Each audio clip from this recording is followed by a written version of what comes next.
Hi guys, it's Frankie from Frankie Tech.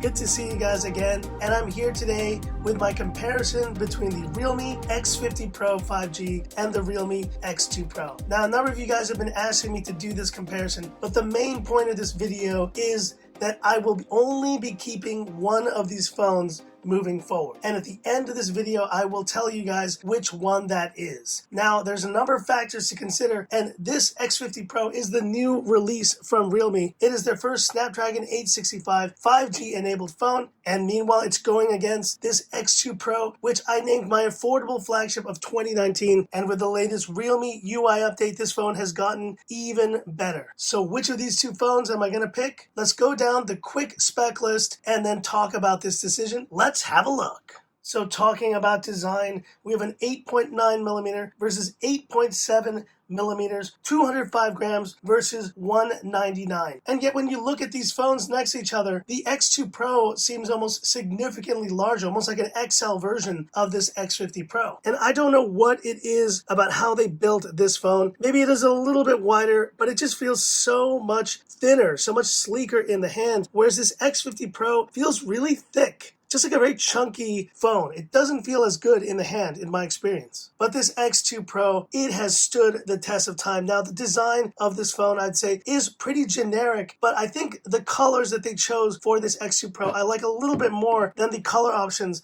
for the Realme X50 Pro. That kind of orangey brown color and this green, the green, while nice, has become a little bit less compelling to me, especially when you have phones now like the OnePlus 8 Pro with this green color that is just fantastic, standout, and probably my new favorite green color on any smartphone. But as you can see here, more of a curved design versus the flat design of the X2 Pro, and I just like the way the curves meet the X2 Pro's aluminum edge, whereas on this phone, the aluminum edge is very thick, and it's just not as comfortable in the hand. But it's not all negatives. The Realme X50 Pro 5G has this very nice feeling matte back, and I gotta give it credit there. It definitely is a much nicer premium feel than the glossy back of the X2 Pro. And here you see the displays right next to each other. Bottom bezels are about the same, but now here is the big controversy. Which do you prefer, guys? Do you prefer a small notch, or do you prefer a double punch hole? I think for me, a single punch hole on this phone would have been perfect, but once they went double, I know it's not that big of a punch hole, but I just find it a lot less visually appealing than even the small notch on the X2 Pro. So I think both of these phones could be a little bit better in terms of design. Realme has a bit of work cut out for them to kind of make their design a bit more compelling on these phones. But if I had to pick just one of these,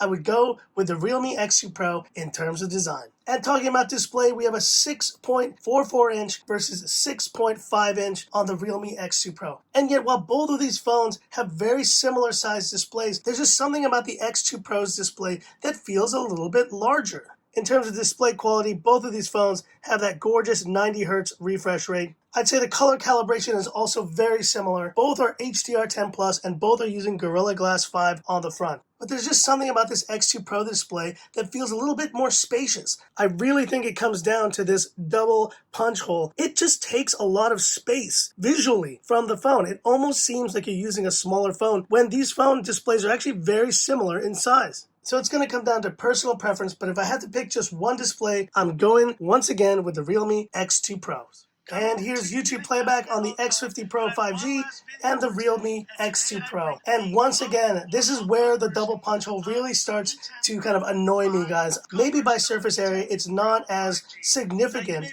as something like a notch. But in terms of just how much it eats into the viewing experience, with single punch holes, I'm a bit less critical of this, but with double punch holes, it really does, I feel, distract from the viewing experience. I give the YouTube playback here to the Realme X2 Pro. And in DRM info, another win here for the Realme X2 Pro. Now, L3 on this X50 Pro because it is the China version, but that is why I've loved this X2 Pro. This is the global version that I was finally able to pick up here in Hong Kong a number of months after the China version was released, and this brings L1 HD Netflix capability. That's a big win for this Realme X2 Pro.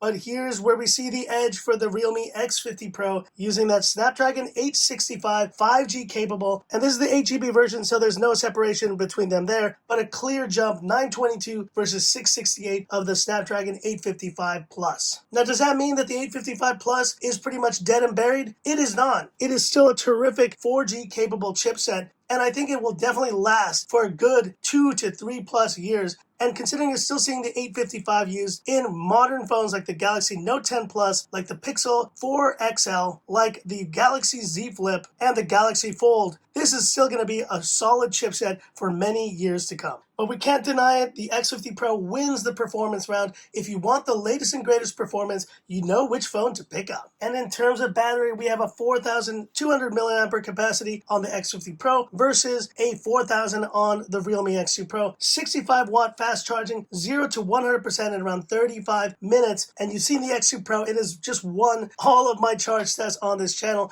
0 to 100 in about half an hour. Now on paper, you would say this is the winner with 65 watt fast charging over the X2 Pro, but in my experience, both of these phones charge in about as quick a time. The X2 Pro may charge even a little bit faster because it has the smaller battery capacity. Either way though, I will give the edge here to the X50 Pro with larger battery capacity and with a slightly faster super dart charging. It takes the edge here in battery.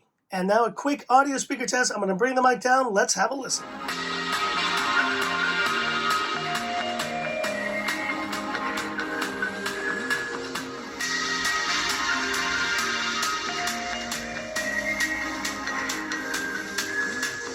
What can I say? A pretty interesting audio result here. Now, I do give the edge to the X50 Pro for bass, and it is definitely a little bit louder than the X2 Pros, but I still prefer the sound of the X2 Pros. The mid-range is a lot clearer, and I feel like I can just hear more stereo separation and the various instruments in that song with this X2 Pro. I think neither of these phones represent the best speakers we've heard on smartphones like the Mi 10 Pro or like the Mate 20X, but if you want the more clear and more crisp sound, go for the Realme X2 Pro. And wrapping up with cameras, pretty similar rear camera situation on these phones. We have quad cameras on the back of this X50 Pro and the Realme X2 Pro, 64 megapixel Samsung GW1 on both of these phones, and we have a 12 megapixel telephoto on the X50 Pro, while we have a 13 megapixel telephoto on the X2 Pro. Both are using the same 8 megapixel ultra wide camera, and they have a 2 megapixel depth sensor. So let's face it guys, rear camera is not going to be a major point of contention between these two phones. It'll come down to your personal preference, and I think you're going to have a very similar experience whether you pick up this X50 Pro 5G or the X2 Pro. But on front cameras, it's a different story, and this is where the double punch hole of the X50 Pro comes in handy. You have a 32 megapixel f2.5 main shooter and an 8 megapixel ultra wide camera f2.2, while you're just limited to a 16 megapixel f2.0 on this Realme X2 Pro. And it's going to come down to personal preference, to be honest. If you think that having an ultra wide is worth having a double punch hole on your phone, if you value that kind of thing, if you value a higher megapixel count on the selfie cameras, then go for it. So for me, it's definitely not worth having so much obstruction on the front display, but your opinions may vary on that. Either way, guys, you'll still have a great camera experience on both of these phones. They may not be up there with the iPhones, the Pixels, or the P40 Pros of the world, but I think you'll have solid experiences on camera, both rear and front, on both of these phones. And so that's it for the specs comparison, guys, and let's just quickly run down here. Design, who won that one? It was the X2 Pro. In terms of display, both phones have great displays, but I still prefer the X2 Pros in that case. Performance, the X50 Pro definitely takes it in that category. It also takes the battery category for slightly larger capacity and slightly faster charging. In the audio test, while the X50 Pro is a little bit louder, I still give the edge in sound quality to the X2 Pro. And last but not least, in cameras, I can almost say it's a tie. Both of these phones are using very similar cameras, and it will really come down to your personal preference and whether you prefer a more flexible front camera shooter here on this X50 Pro, which comes at the expense of having this double punch hole on the front.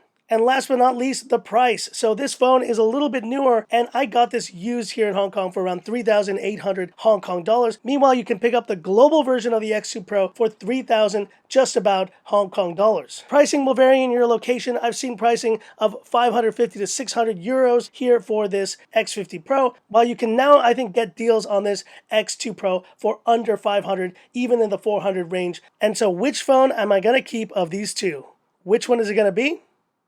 It's going to be the Realme X2 Pro. Now, of course, the latest and greatest is always great, and the X50 Pro delivers on a number of fronts. But just as a phone in daily use and overall experience, I still think the X2 Pro is the best balance of price to performance to design to experience. Now, there was one factor that was giving the X50 Pro an edge for a bit of time, and that was the software. And up until about a week ago, this X50 Pro 5G was the only Realme UI phone that I owned. But that's not the case anymore. This week, the Realme X2 Pro now has Realme UI version 1, Android version 10, and the experience is basically the same on this phone. I'm in fact liking the Realme UI experience even more on this Realme X2 Pro. And because of that, the one differentiating factor of this X50 Pro is gone. And when you factor in everything else I've said, there's just really no other reason for me to keep this Realme X50 Pro. I don't think it represents the true successor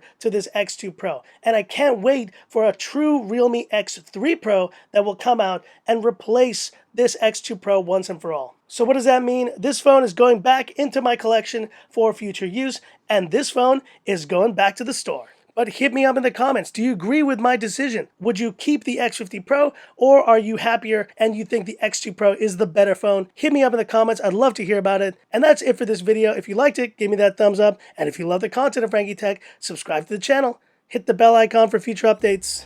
Stay tuned, guys. More great content coming, including my full comparison between the Mi 10 Pro, the OnePlus 8 Pro, and the Redmi K30 Pro. That's coming very soon. Stay tuned.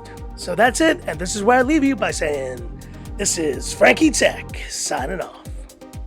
Have a good one.